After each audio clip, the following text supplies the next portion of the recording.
Okay, for the next assessment, I'm going to show you how to perform a motion testing of the cervical spine.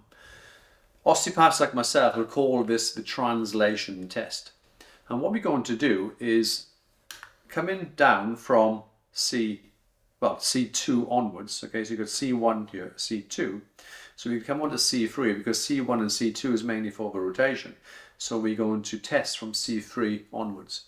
And we want to come on to what we call the articular pillar in here. Rather than onto the transverse processes, we want to come onto the articular pillar on this side in here. So if I just move out of the way. So if I come onto the transverse process, it can be uncomfortable for the patient in here. So I almost want to come just almost like inferior to them, where my fingers are located in here. So not on the TP, you could come onto the articular.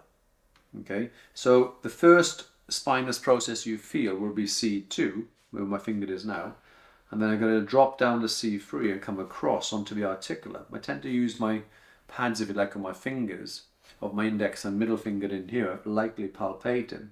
And you can't see me, but my fingers on this side are going to be on the right side of the articular pillar in here. And what we're going to do is, in a neutral position for the neck, is I'm going to slowly, it takes a bit of time to understand this process, and you need to have a good understanding of spinal motion when we do this. But if I'm slowly pushing my right hand to the left side, so this would be known as right to left translation, the left side of the facet joints are going to relatively open, and then the facets on the right side are going to relatively close. So it is a very subtle movement. So from here, I'm going to slowly push into translation to the left, and I'm going to push translation to the right. So I'm going to just do that 2 or 3 times.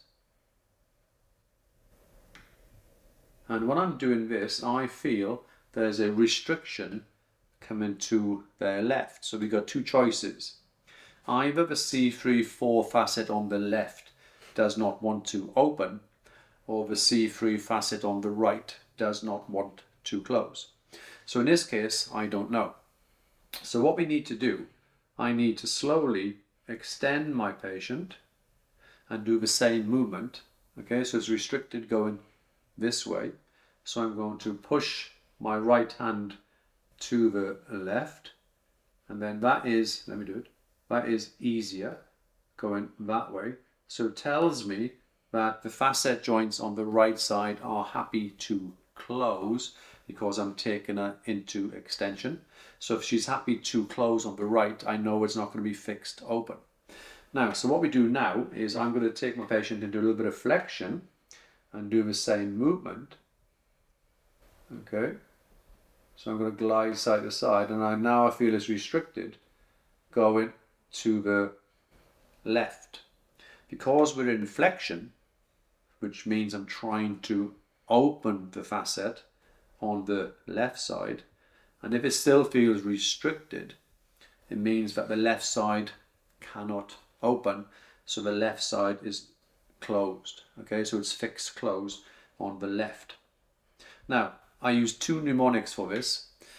In flexion, I call it FOC, so FOC, which means flexion opposite is closed. However, if I'm in extension and it's restricted, so let me give you another example. Okay, so let's say I'm pushing in extension from the left side to the right side, and it doesn't want to glide to the right, so left to right translation. It means that this left side here cannot close, so it must be fixed open. So I'd call it ESO, which means extension, same side, open.